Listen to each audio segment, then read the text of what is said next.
gentlemen, welcome to Money Trail with me, Amir Arafat. Today, the international banking cartel, from the Rothschilds to the House of Morgan to the Federal Reserve. Who controls the world's money? The four horsemen of banking, Bank of America, JP Morgan Chase, Citigroup, and Wells Fargo, own the four horsemen of oil, ExxonMobil, Royal Dutch Shell, BP, and Chevron Texaco. In tandem with Deutsche Bank, BNP, Barclays, and other European old money behemoths.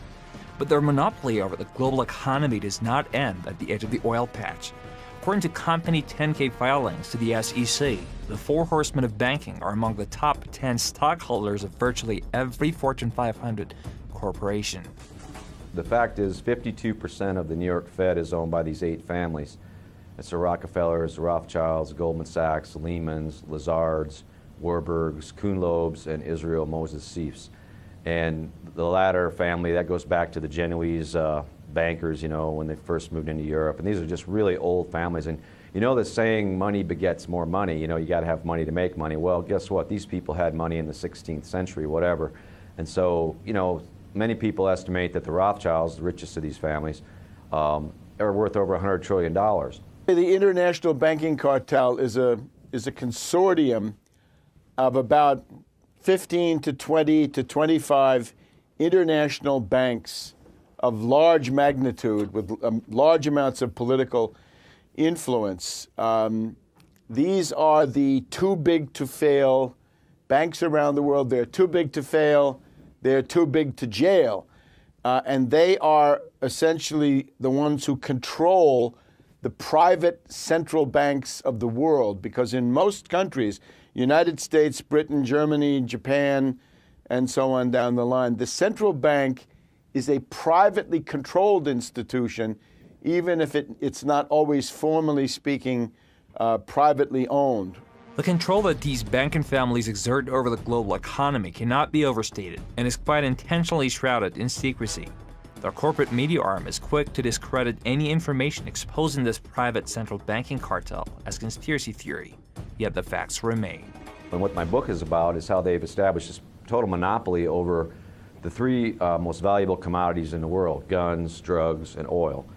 And then, worse yet, they've taken over the central banks of every country, not just the Federal Reserve, but you know, the Bank of England, the Bundesbank, the Bank of France, Bank of Australia. I mean, you name it. And it's just stranger than fiction that this can happen. But you know, these banking cartels with our fiat currency system, where they can, you know, print more money, lend out more money than they actually have in reserve, and the government backs it. We have the Royal Bank of Scotland. We have HSBC, that's the old Hong Kong, Shanghai Banking Corporation. Lloyds Bank, TSB, that has absorbed HBOS, Building Society. That is followed then by Bank of America, Citigroup, JP Morgan Chase, UBS, Credit Suisse, Deutsche Bank and Westdeutsche Landesbank of Germany, Société Générale of France, the Bank of Tokyo Mitsubishi UJF, Norinchukin of Japan, Royal Bank of Canada, and Rabobank of the Netherlands. Now that group, 15, 16 banks, that is essentially the heart of the cartel. One important repository for the wealth of the global oligarchy that owns these bank holding companies is U.S. Trust Corporation, founded in 1853 and now owned by Bank of America. A recent U.S. Trust corporate director and honorary trustee was Walter Rothschild. Other directors included Daniel Davison of JP Morgan Chase, Richard Tucker of ExxonMobil, Daniel Roberts of Citigroup, and Marshall Schwartz of Morgan Stanley. Basically, it's like these families are running this printing press, and they get countries in debt, they get individuals in debt, they get companies in debt, and when those people go into debt and can't pay their loans back, then these bankers come in and seize the real asset, which is the house, the car, the Mexican National Cement Company, which is what they did in the Mexican debt crisis in 1997. The way they got out of that was they handed over other state assets to Asarco, and B&N took over the whole railroad in Mexico. And you know, it's a scam. And now the world's biggest and perhaps oldest modern banking family. Ladies and gentlemen, the Rothschilds.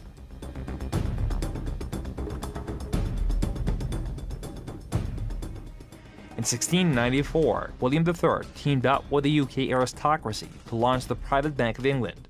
The Rothschilds and their inbred 8 families partners gradually came to control the Bank of England. Mayor Amschel Rothschild once said, quote, "I care not who controls a nation's political affairs, so long as I control her currency." When Amschel Meyer Bauer inherited the business, he decided to change his name to Rothschild. Amschel soon learned that loaning money to governments and kings was more profitable than loaning to private individuals. Not only were the loans bigger, but they were secured by the nation's taxes. Mayer Rothschild had 5 sons. He trained them all in the skills of money creation, then sent them out to the major capitals of Europe to open branch offices of the family banking business. His first son, Amschel Meyer, stayed in Frankfurt to mind the hometown bank. His second son, Solomon, was sent to Vienna. His third son, Nathan, was clearly the most clever. He was sent to London at age 21 in 1798, 100 years after the founding of the Bank of England.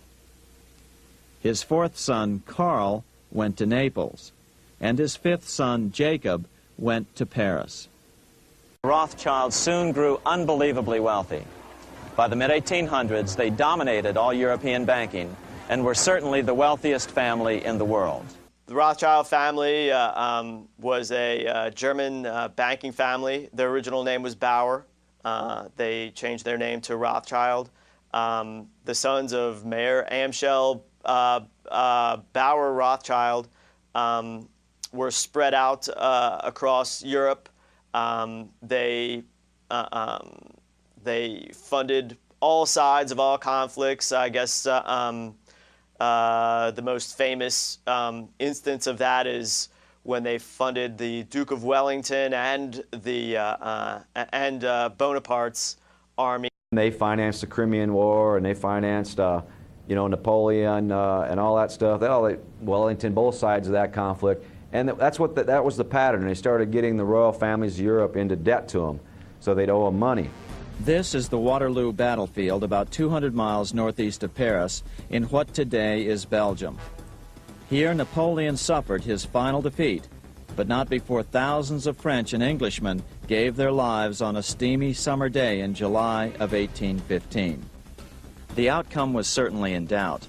In fact, had Napoleon attacked a few hours earlier, he would probably have won the battle. But no matter who won or lost back in London, Nathan Rothschild planned to use the opportunity to try to seize control over the British stock and bond market and possibly even the Bank of England. The day after the Battle of Waterloo, in a matter of hours, Nathan Rothschild came to dominate not only the bond market, but the Bank of England as well. Whether or not the Rothschild family seized control of the Bank of England, the first privately owned central bank in a major European nation and the wealthiest, one thing is certain. By the mid-1800s, the Rothschilds were the richest family in the world, bar none. Over 2 centuries, disguising what they're doing, disguising what the ownership of their corporations is. There is no reliable information on the magnitude of their wealth in this day and age. Author Frederick Martin estimates that by 1850, the Rothschilds were worth over $10 billion. Some researchers believe that their fortune today exceeds $100 trillion. That's how the Rothschilds started, was by funding these wars in Europe, and they just gained power. The Rockefellers in America were financed by the Rothschilds, along with the Kuhn-Loeb family.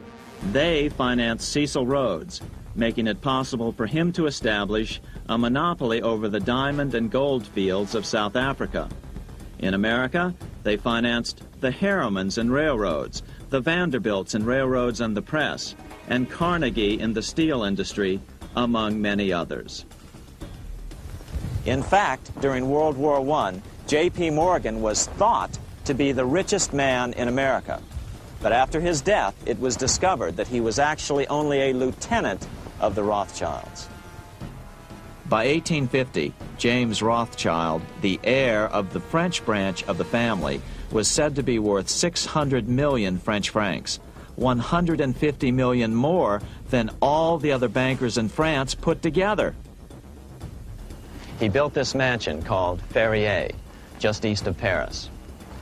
Wilhelm I, on seeing it, exclaimed, "Kings couldn't afford this. It could only belong to a Rothschild." At the heart of the whole Rothschild money accumulation was that relationship they had with these royals.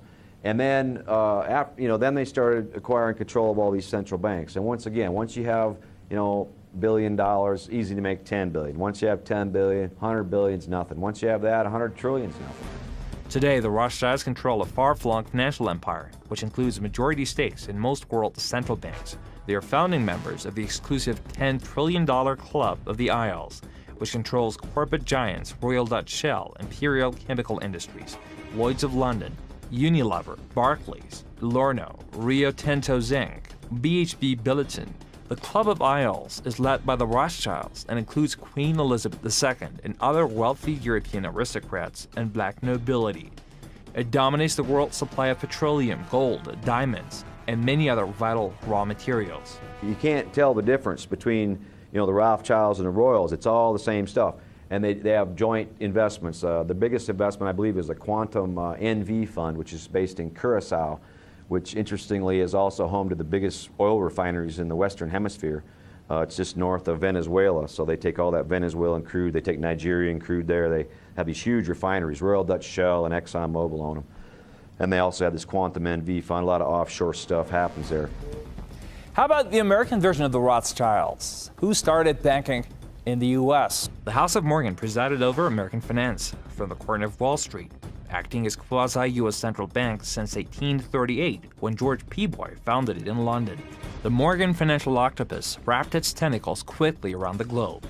Morgan Grenfell operated in London. Morgan & Sue ruled Paris. The Rothschilds' Lambert cousins set up Drexel & Company in Philadelphia. The House of Morgan financed the launch of AT&T, General Motors, General Electric, and DuPont. Like the London-based Rothschild and Barings banks, Morgan became part of a power structure in many countries.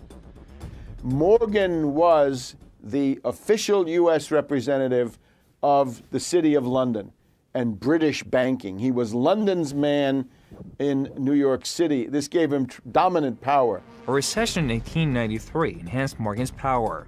That year, Morgan saved the U.S. government from a bank panic, forming a syndicate to prop up government reserves with a shipment of $62 million worth of Rothschild gold. The origin of the situation we're in now, right? Where do we get this world banking cartel, and how do they control the finances and the central banks of these countries? It actually takes us back to 1895, and this was an attack on the United States organized by London and by Morgan. And the goal was to force the U.S. Off the gold standard by buying up all the gold that was in the backing of the U.S. dollar. And at the height of the crisis, there's a meeting between Grover Cleveland and the current Morgan of those days. Grover Cleveland was the president of the United States, and essentially Morgan said, London and I demand to control the U.S. public debt, and if you do that, we'll stop attacking the dollar. But if you don't, we'll wreck the dollar, we'll cause a depression, and that will be the end of you. And at that point, Grover Cleveland surrendered to London and to Morgan. Morgan was a driving force behind Western expansion in the U.S., financing and controlling westbound railroads through voting trusts. The House of Morgan was cozy with the British House of Windsor and the Italian House of Savoy. The Kuhn-Loebs, Warburgs, Lehmans, Lazards, Israel Moses Sieves, and Goldman Sachs also had close ties to European royalty. By 1895, Morgan controlled the flow of gold in and out of the U.S. The House of Morgan financed half the U.S. World War I effort, while receiving commissions for lining up contractors like GE, DuPont, U.S. Steel, Kennecott, and Sarco. Morgan also financed the British-Boer War in South Africa and the Franco-Prussian War. The 1919 Paris Peace Conference was presided over by Morgan, which led both German and Allied reconstruction efforts. Money makes strange bedfellows. How the Morgans and Rockefellers came together. In 1879, Cornelius Vanderbilt's Morgan financed New York Central Railroad, gave preferential shipping rates to John D. Rockefeller's budding Standard Oil monopoly, cementing the Rockefeller-Morgan relationship. Morgan and Edward Harriman's banker Kung Loeb held a monopoly over the railroads, while banking dynasties Lehman, Goldman Sachs, and Lazard joined the Rockefellers in controlling the U.S. industrial base. The Morgans financed all the railroads. And Rockefeller at that time was, just another guy on the oil patch. And what he did is he cut deals with the railroads based on volume, that they would transport his crude at a better rate than other people got. And so not only that, but he started selling oil. He started selling oil below cost to refiners. And what that did is it drove a lot of wildcatters out of business in Texas, Louisiana, because that you can't sell oil for less than the price it costs to produce, right? Unless you're John Rockefeller. And so he ran them out of business, and then he bought all the refineries. But that's the most notable instance where J.P. Morgan, early on with the railroads helped the Rockefeller family, and vice versa. Well, what you have now is J.P. Morgan Chase. So see, the Chase Bank has always been the Rockefeller Bank, the big one, and along with Citigroup. But the Citigroup, James Stillman and some other families that have big chunks of that, Harkness family. But Chase has always been the Rockefeller Bank. In the insurance business, the Rockefellers control Metropolitan Life, Equitable Life, Prudential, and New York Life. The Rockefeller banks control 25% of all assets of the 50 largest U.S. commercial banks and 30% of all assets of the 50 largest insurance companies. Companies under Rockefeller control include ExxonMobil, Chevron Texaco, BP, Marathon Oil, Freeport McMoran, Quaker Oats, Osarco, United Delta, Northwest, ITT, International Harvester, Xerox, Boeing, Westinghouse, Hewlett-Packard, Honeywell, International Paper, Pfizer, Motorola, Union Carbide, and General Foods. Speaking of the international banking cartel, how about the U.S. Federal Reserve? Where does the Fed stand? The Federal Reserve is a center of it. It's really one of the governing institutions. By the way, let me say, I write about this in my book, Surviving the Cataclysm, Your Guide Through the Greatest Financial Crisis in Human History. And here on the cover, we have the Fed breaking up. Everyone who can read the writing on the wall can see the Federal Reserve Bank controls the United States government.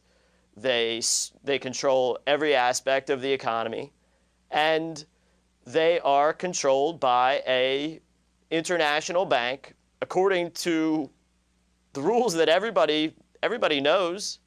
Basel III. That's the rules by which all the private central banks operate, and it's set in a foreign country, which means the Federal Reserve Bank is a treasonous institution that destroys or has destroyed American sovereignty, as has the European Central Bank and the banks around the world, as has,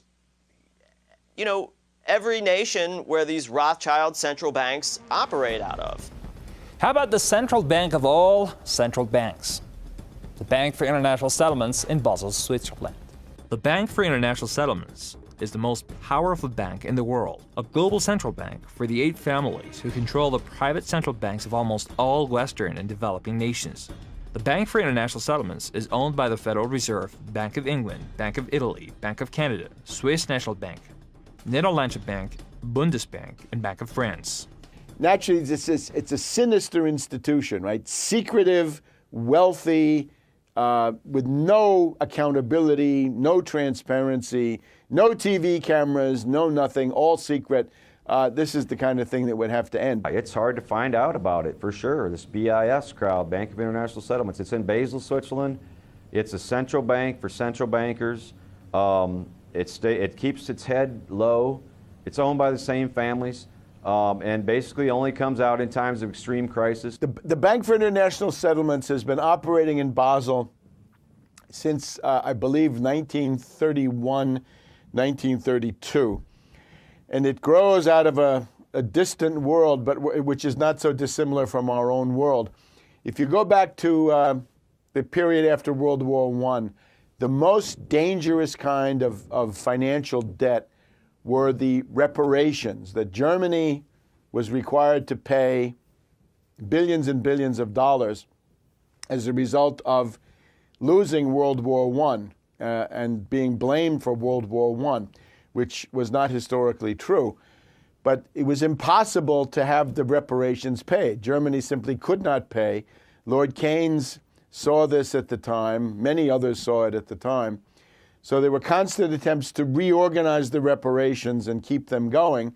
One was the Dawes Plan of 1923-24, and then there was the Young Plan of 1931-32, which also created the Bank for International Settlement. Historian Carroll Quigley wrote in his epic book Tragedy and Hope, the Bank for International Settlements was part of a plan to, quote, create a world system of financial control in private hands able to dominate the political system of each country and the economy of the world as a whole, to be controlled in a feudalistic fashion by the central banks of the world acting in concert by secret agreements. The international banking cartel that controls the central banks of all but 3 nations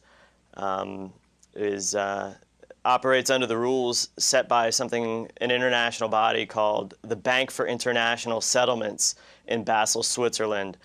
And the central banks of the world, from the United States to Russia to China, they all operate under Basel III, is what's being transitioned into now. And Basel III is the rules by which all of these banks operate.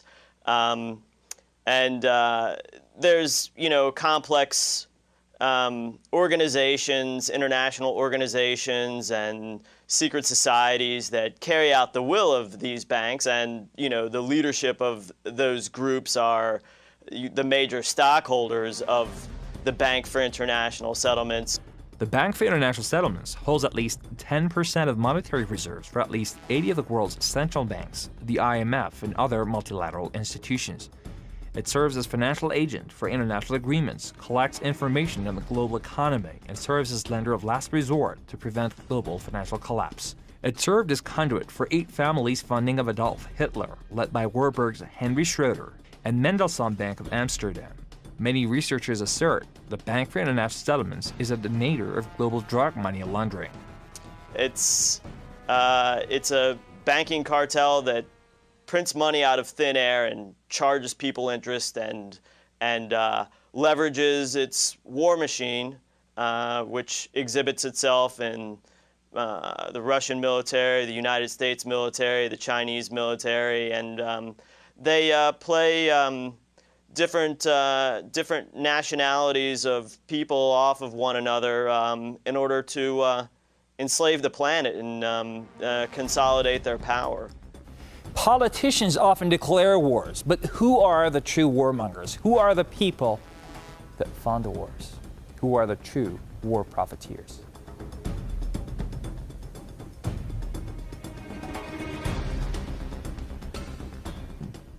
The controlling of the money supply and the economy is only a portion of the power the international bankers wield against us. The next tool for profit and control is war. Since the inception of the Federal Reserve in 1913, it seems as if we have been in a perpetual war at one place or another. There's a reason for this. It's important to understand that the most lucrative thing that can happen for the international bankers is war, for it forces the country to borrow even more money from the Federal Reserve Bank at interest. Not only that, but they have heavy investments in the weapons manufacturers. Guns, drugs, oil. If you look at the numbers, it's the 3 most valuable commodities in the world. So if you're a banker, you're going to want war. You can sell oil to both sides, you can sell guns to both sides, and you can run drugs through the war zone and nobody will know where it's going and launder that money easily. Big old stacks of $100 bills, also gold and diamonds, all these things go through war zones as currency. And of course, they own the defense contractors. These same families own Lockheed Martin, they own BAE, British Aerospace, they own all the biggest defense contractors. Well, thank you for watching. Always follow the money trail with me, Amir Arfa.